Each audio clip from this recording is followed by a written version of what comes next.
listening to Fighting Game Follies. It's the #1 podcast for low-level player opinions. Yeah, that makes sense. Round 1. Hello to all of my mashers, grapplers, and set play psychopaths. To the Wi-Fi warriors and the O2s, it is your host. You already know who it is. I don't even have to explain who it is because you already know who it is. It's your boy. It's your guy. Yeah, it's your guy. Griffin Games. I'm back with another episode of Fighting Game Follies. Episode 4. We're talking about something a tiny bit different this time. Still in the same realms of fighting games, but we're taking it away from the games a tiny bit and actually putting some spotlight on the people that make the games, make the things that we are playing. What I throw my almost like $200 stick at, like when I lose like 4 sets in a row. We're gonna be talking about the company Arcsys Works, otherwise known as Arcsys. Why I like them so much, all of the games that they've made, and just go through like all of the things that they've done and sort of their contributions to the fighting game community as a whole. Because when I say these guys have made contributions to the fighting game community, they have made these guys pretty much are like one of the 3 pillars in terms.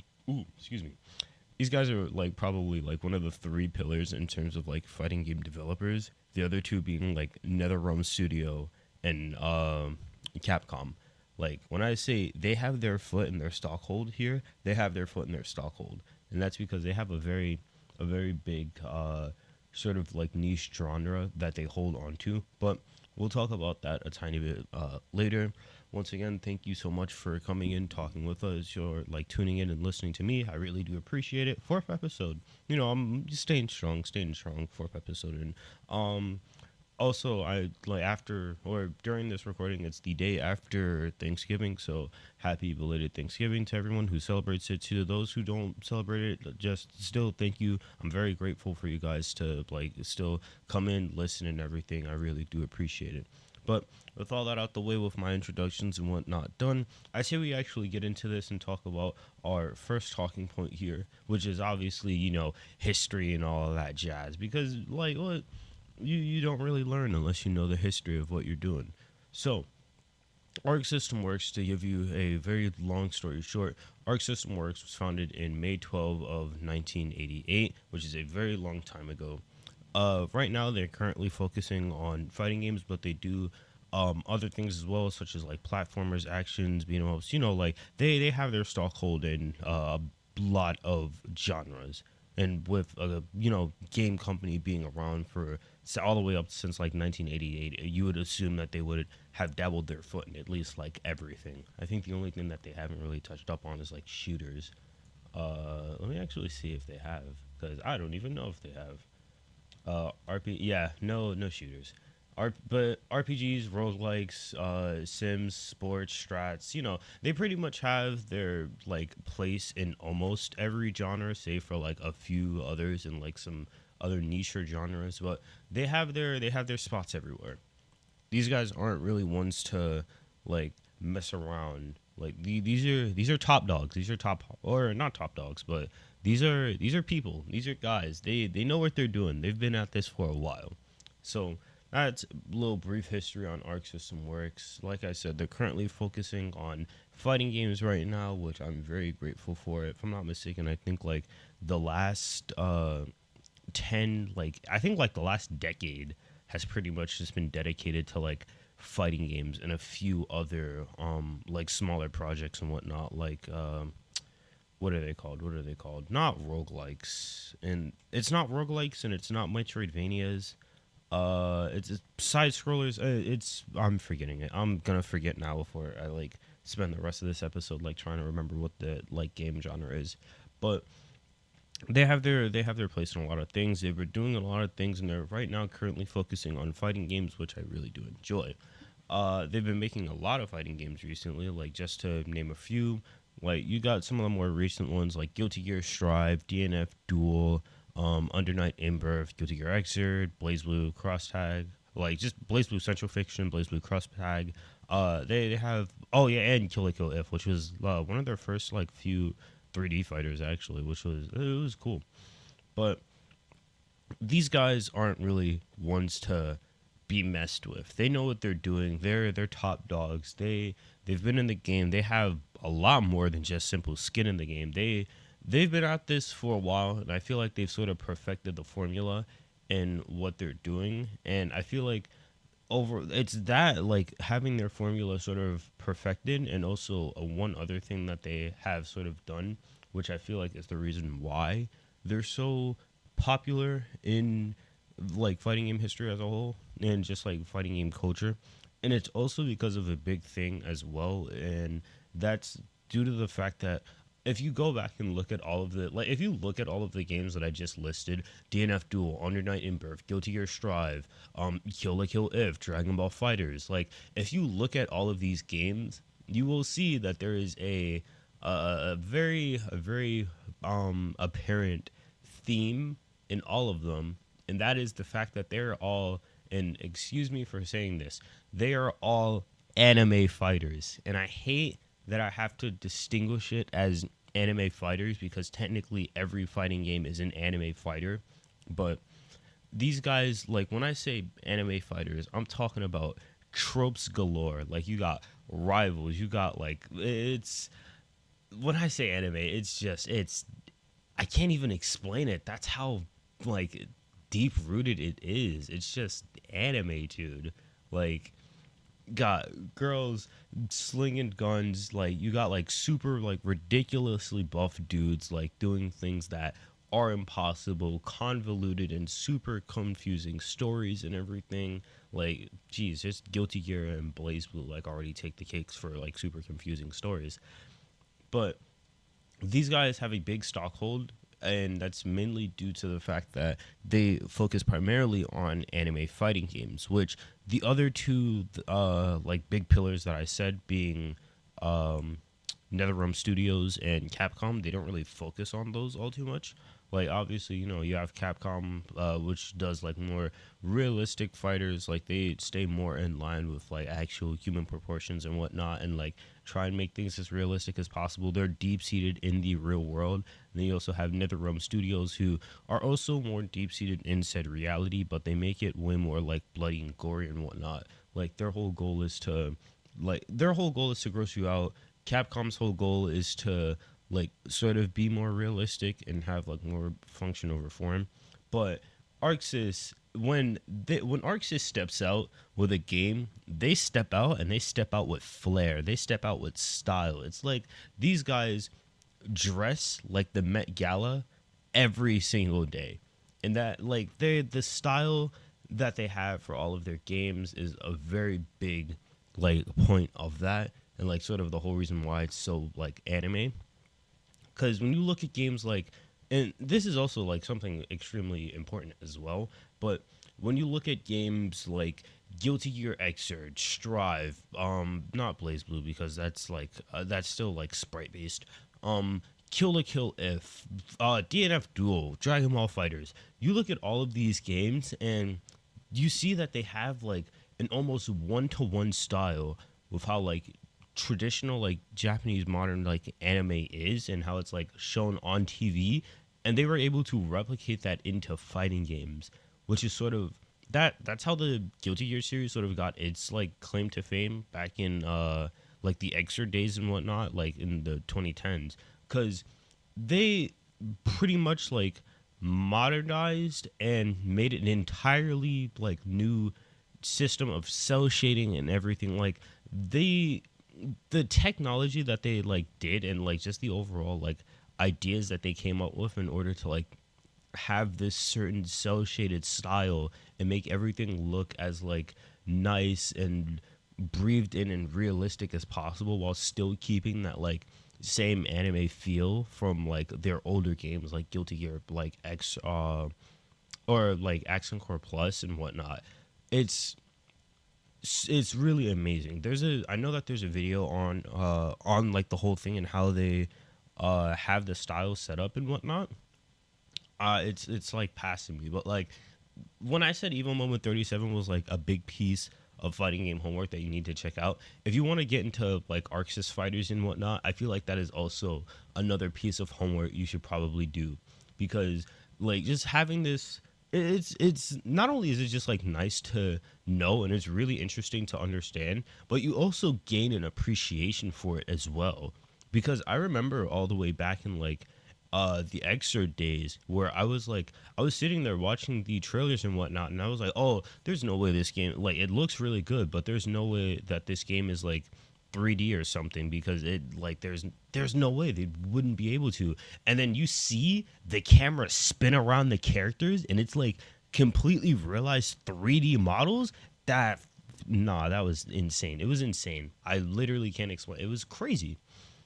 So yeah, overall, Arcsys, they have a really big foothold in the fighting game community due to them sort of pulling it in the niche of said, like, you know, they bring in anime fighters, they bring in like big things. There are a couple of titles that like sort of given them their claim to fame, but I feel like just an overall thing that they like have sort of patented down is the fact that their styles are very unique and like, oh, excuse me again, weird.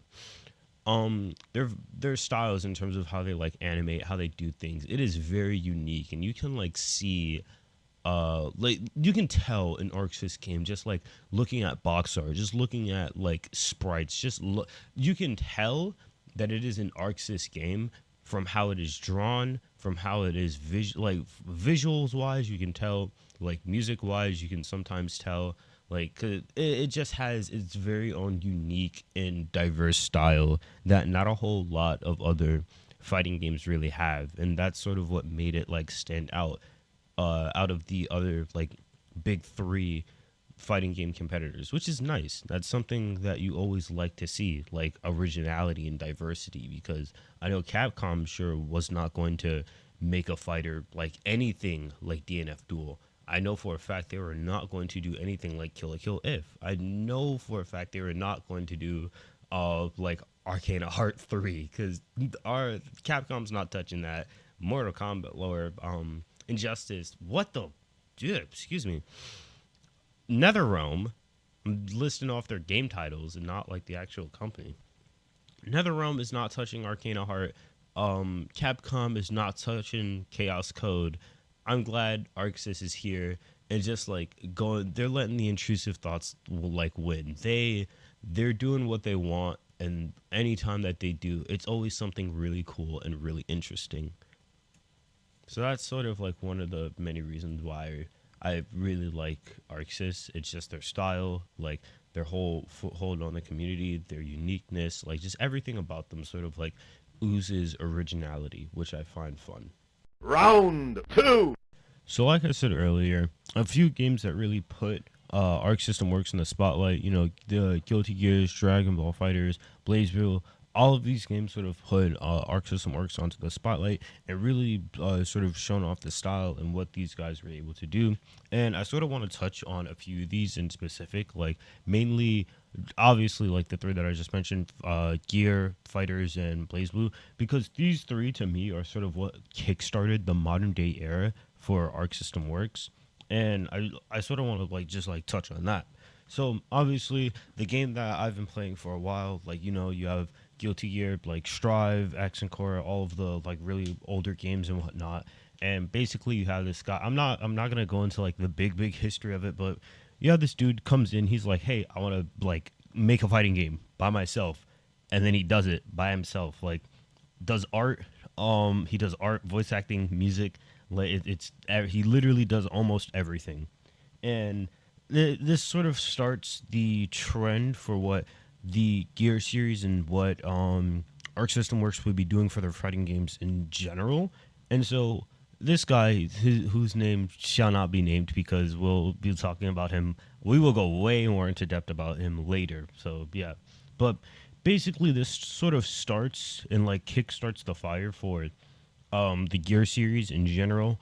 So Gear comes out, you know, it's really popping, it's really interesting. They have a lot of unique system mechanics and whatnot that are different from all of the other fighting games and sort of makes itself stand out from everything else. So it's like, all right, cool, sweet. A few years pass, and for some reasons, once again, I'm not going to get into that because that's another history lesson that I can go way farther into. But for some reason, these guys lose the licensing rights to their own series. And so they're like, oh no, what are we going to do? And so another guy, he comes in, he's like, all right, listen, I got this crazy idea. What if we made the same game but different. And then that's where BlazBlue comes in. Because I don't know if you can tell, I don't know if you've played the BlazBlue games, but BlazBlue is incredibly similar to Guilty Gear. And that is because BlazBlue was made as a direct response to like the licensing issues that happened with Guilty Gear at the time. And basically how this happened, or like what happens is Gear no longer like in the running for something that they can make. They still want to make fighting games. They're like, all right, cool, let's check out this BlazBlue IP, right? Work on BlazBlue. Once again, really good. Like it has that same anime style that Arcsys is known for. It's really good. It's like comes out to some pretty high praise. They're like, all right, sweet, nice, we got this. Let's keep it going. Gear comes back into the spotlight after they win like their licensing issue stuff, and they're like, oh, well, we have two similar IPs with two like, we have two similar like fighting game IPs. We don't want to have like, and we use the same team that we used for the Gear team, but on BlazBlue. So what are we going to do? And you want to know what the great minds over at Arcsys does? They ensue gang violence, splits up the two teams, and makes them Team Red, which is the team that works on Guilty Gear, and Team Blue, which is the crew that works on BlazBlue. And this sort of creates I'm joking when I say like this makes a divide, but this like legitimately does make a divide in the company, because you now have the opportunity to go work on Guilty Gear and all of the other Guilty Gear like properties and whatnot on Team Red, and they also do a lot of the other outsourced stuff and everything else. So for example, Team Red was the ones that also did Kill la Kill If, Dragon Ball Fighters, Persona 4 Arena. So Team Red, they have a lot more opportunities to do other stuff and things of that nature, whilst Team Blue focuses a lot more on obviously BlazBlue and all of the other BlazBlue IPs and everything that they have, which is all of the like mainstream BlazBlue games, as well as all of the mobile stuff, which has not really been doing the best as of late, but they pretty much work on all of that. And cycling back a tiny bit, right, because I did mention it, Team Red, who originally like works on Guilty Gear, a few of them come together. They're like, all right, cool, Toei wants us to make a fighting game for Dragon Ball Fighters. And this is right after, or not right after, but like this is after the era of like the new fighting game engine that they make in order to put Xrd in it and everything. And they're like, oh, well, okay, sweet. I feel like Xrd is going to, like, the system that we use for Xrd and, like, the everything that we did with that is going to, like, aesthetic-wise is going to make this look really good. So they use a similar engine that they used for Xrd, which is why the game looks so similar, how they, like, get it to be in the same 3D model aspect and everything for that. They use that system, make Fighters. Fighters comes out to critical acclaim. And what I mean critical acclaim, I mean like this thing, if you could so much as say that like if the fighting game community was in a drought right now, this single-handedly like sort of helped everyone. Because the cool thing about it is, since first off, let me like preface this now, I'm not really a Dragon Ball fan. I really don't like Dragon Ball at all. I despise its writing. But if like every community, no matter what like fighting game you were playing, it doesn't matter if you were a Smash player, it doesn't matter if you were like a Tekken fan, it didn't matter if you were playing traditional fighters, it did not matter. This single-handedly encompassed the entire fighting game community for so long, because it's just such a like memorable and widespread IP that it did not matter what style of game that you played, because it's Dragon Ball. You're obviously you're gonna play a Dragon Ball fighting game, especially when it looked super good. It had characters that were like tried and true to like their original like interpretations in the manga and anime and whatnot. It was stunning. It played well. It was like music was good. Stages were good. Everything about it was just super good. And it's such a good fighting game, and it's like the system mechanics are really good, combat in it and everything is good. It's all encompassing because there's also simple controls and whatnot. So like there's literally no reason for you to not want to play Fighters. And then the entire fighting game community is like, you know what? Yeah, all right, cool. Everyone, we're gonna like everybody's gonna get a hand in fighters. Like Leffen, who's a big Smash player. He's a big competitive Smash player. He starts playing it. Goichi, who's more into I think Street Fighter, if I'm not mistaken. It's either I'm very sorry. I'm not good at remembering like player names or everything unless they're like, or unless I follow them and I'm like really prolific about them. But Goichi, who's another big like traditional fighting game dude, he starts playing them and they're playing together and they have there's like probably I think it's a 2013. No, it is not a 2013. I don't remember the set.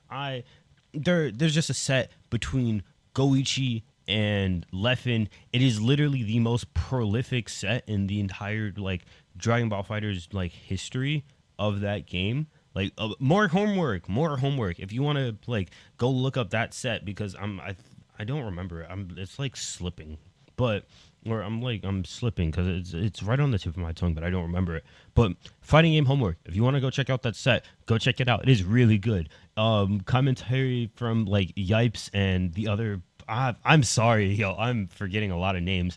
Commentary from Yipes and the other guy. I think Mad Dogs. I want to say, I don't quote me on that, but commentary from Yipes, obviously. And if you don't know who Yipes is, well, you probably don't know who Yipes is. Yipes is a big Marvel vs. Capcom 2 person. Like he is a big personality. That dude he's everywhere. Like everyone likes Yipes. If you don't, then you're weird. But Yipes from commentary from Yipes like also makes this incredibly like funny and everything. Like just all of the energy that's brought from the set, it makes it feel like it's a legitimate episode from Dragon Ball Z. And like this, so many things about like this game sort of brought the entire fighting game community together. And it was like most likely, like I'd say, fighting games as a whole was sort of at its peak. Because literally there is no reason for you to like not want to play this game. Because if you're not a Dragon Ball fan, it has really good systems. If you don't like the systems, it has really good character expression and everything with how it plays. If you don't like how it plays, well, why not? Because there are like so many other fighting games that this thing takes like inspiration from, because it's a 3v3 tag style like fighter with like assist and everything, and it gets updated. Like balancing was good. Well, balancing was all right. I'm not gonna say it was good, especially now. Balance or not as of like recent when like Android 21 first came out, balancing was boy. But really good balance, really good characters, really good game in general. Like everyone loved it. Everybody wanted to play it. Everyone was playing it. Brought the entire fighting game community together. World peace. Boom. So yeah, the fact that Arcsys was able to like sort of single-handedly bring in the entire fighting game community, no matter what like spectrum on the like community as a whole that you were in, no matter if you were playing Smash, Tekken, DOA, traditional fighters, 3D arenas, it did not matter. Everyone sort of like put their mainstay game down for like a good bit. It was like, hey, I'm gonna try this out because this seems cool. And then boom, it left a major impact. So yeah, fighters really important. Guilty Gear, obviously, Guilty Gear is very important as well because of like all the strides and everything that it's doing now. Speaking about that, since it is dates, jeez, it's the 25th. It like the day after, like on Thanksgiving, Sin Kisuke, a new Guilty Gear character, just dropped. I know like later on in the future this is going to be completely dated, but Sin Kisuke, he dropped the son of one of the two main characters. He's really cool, I think. Ooh, excuse me. Sin's cool. I find his gameplay all right. He's fun. I like just messing around with him. I'm not really gonna like stick around and like really play the character, but I feel like he's kind of fun to just like goof around with and do stuff. I don't really like his punishes and everything though, because dude will get punished for like literally, he gets punished on hit, which is very saddening. Like, and it's not just like little minor punishes like, oh, I'm going to like trade buttons with this guy. It's like, no, he will get a single move and then I could potentially get a full combo off of it. And it's like, that's Daisuke's vision, baby. Yeah. But, oh well. Sin Kisuke dropped. I hope you guys are having fun with him. BlazBlue isn't really doing the hottest as of late. since like they've mostly just been doing mobile games, and those mobile games have not been doing really well because obviously it's mobile games. They sort of just want to see the community come back to like in full on an actual like mainstay BlazBlue game. Thankfully, all of the older games on Steam and whatnot are getting rollback and everything. And I'm pretty sure, actually, yeah, Central Fiction rollback has been out for a while now. So, that's sort of where the community is. They're playing an old game that they've already like figured out. It's just that now that it has really good netcode, so people are playing it more. Which, by the way, shout out rollback. All of these games are either A, getting rollback, or B, already have rollback implemented in them. Looking at you, Fighters. Fighters still does not have rollback. As of this recording, it probably does like later on in the future. But yeah, rollback is coming to Fighters. Rollback is in Gear. Rollback's in BlazBlue. Central Fiction, if you want, play those games. They have really good netcode. But yeah, Arcsys made some really good fighting games that sort of brought together the community as a whole, which is another big reason as to why I really respect them and enjoy them. Round 3. All right, so I think it's about time I stop beating around the bush and I really start to talk about why I love Arc System Works so much and why I hold them in high regards as, being sort of the god of fighting games or among like the pillar of fighting game companies. And it's mainly a combination of a few things. I feel like a lot of their game stories are engaging.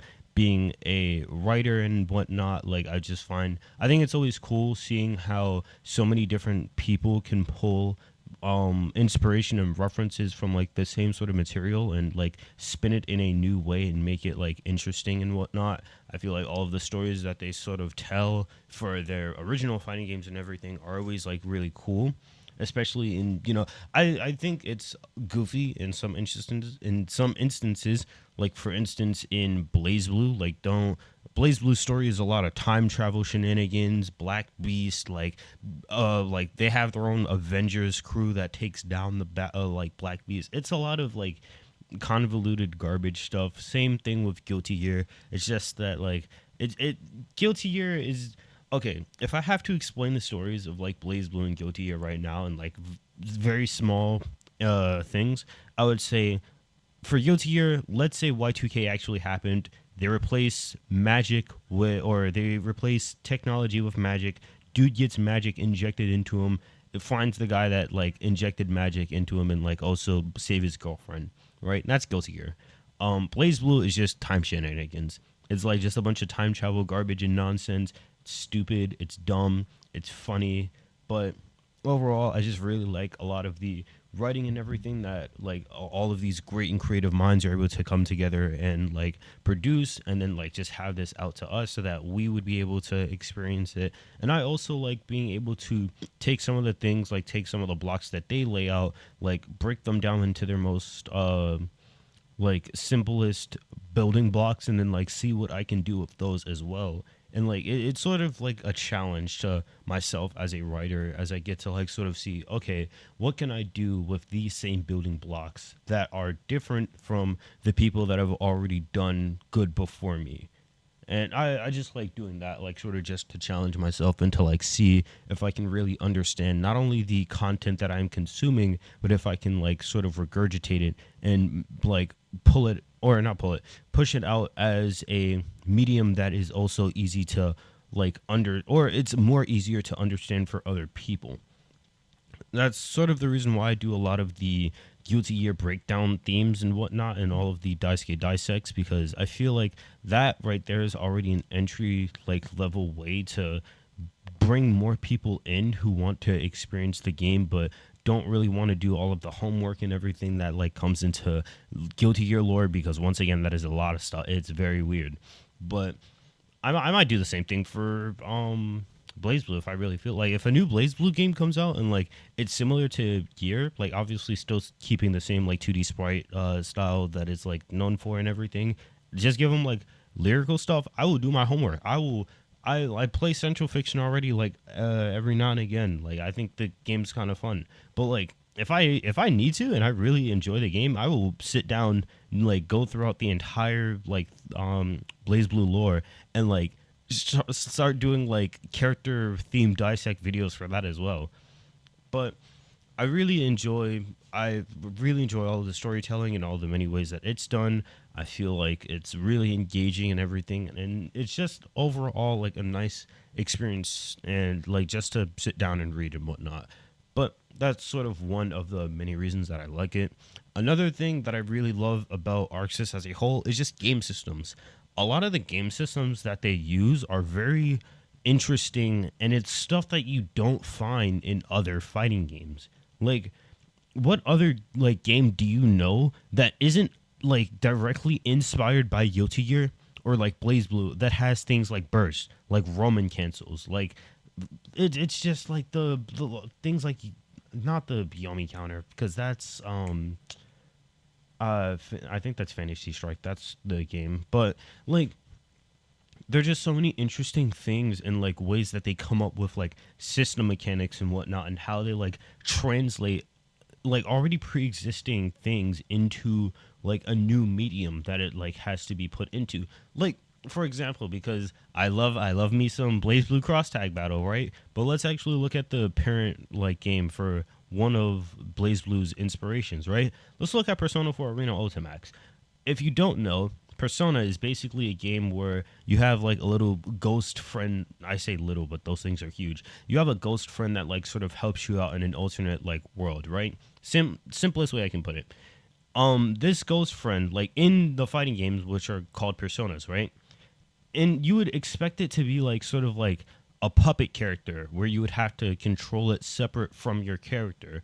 And like in Arena Ultimax, that's sort of half true. There are some characters that do orchestrate their personas like that, others that don't even really use it, and then there's like the majority of the cast that like have them mixed in and built into their own like movesets. Like there's a meteor system for, or not a meteor system, but there's like a sort of resource system for personas so that like you can't just use them willy-nilly, and there are drawbacks to like overusing them or like using them wrongly and ineffectively. There are like ways that you benefit from that system as well, and there's like it's just so interesting seeing them put already pre-existing like established things from other franchises and whatnot, and then like spinning them and turning them into their own like way that translate into a fighting game, and then they make it work. Like another really good example that I have is the like web series Ruby. Basically every character has a unique like superpower to them. So like one is really fast, one like takes damage and brings it back, like, you know, doubles it and then like hits with that like sort of damage multiplier. There's one who's able to make clones, and one who can like make like I almost said glyphs, which that's what it's called like in universe, but like basically one can summon little like magic circles and then like use those magic circles to like make summons like summon other things and like shoot ice shards and whatnot. And like with having every character have like some sort of like unique power and everything, you would think it would be hard to like sort of balance it and like put it into a fighting game, or even for some characters like just put it in the game itself.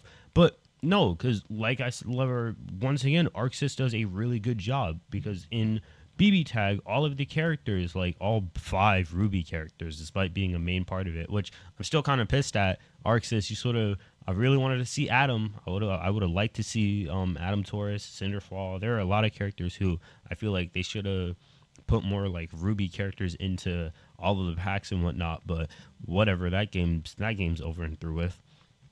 But I would have really liked to, or I think it is really interesting how they sort of were able to bake all of the like character powers and everything inside of the moveset and just have it like blended so seamlessly, like to the point where like there are other YouTubers now who are taking this model and then being like making fan-made movesets that still are inside of the same parameters of having the character's powers be a part of the moveset, which is genius. Like I just think like the being able to do something like that and inspire sort of an entire community to like, despite having not a whole lot of building blocks, still take said building blocks and then like still fit in the parameters of everything that you've already done is really cool and really interesting.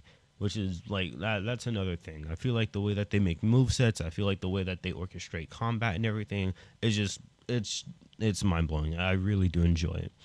And then the last thing that I really do enjoy about Arcsys is just the fact that it's anime. I'm a big anime consumer. Like one of the first one of the big defining details, or not details, one of the big defining moments in my life was actually discovering anime with me like being introduced to Soul Eater from like one of my other friends. That sort of has left a lasting impact on me, and like anime is a big part of my like person.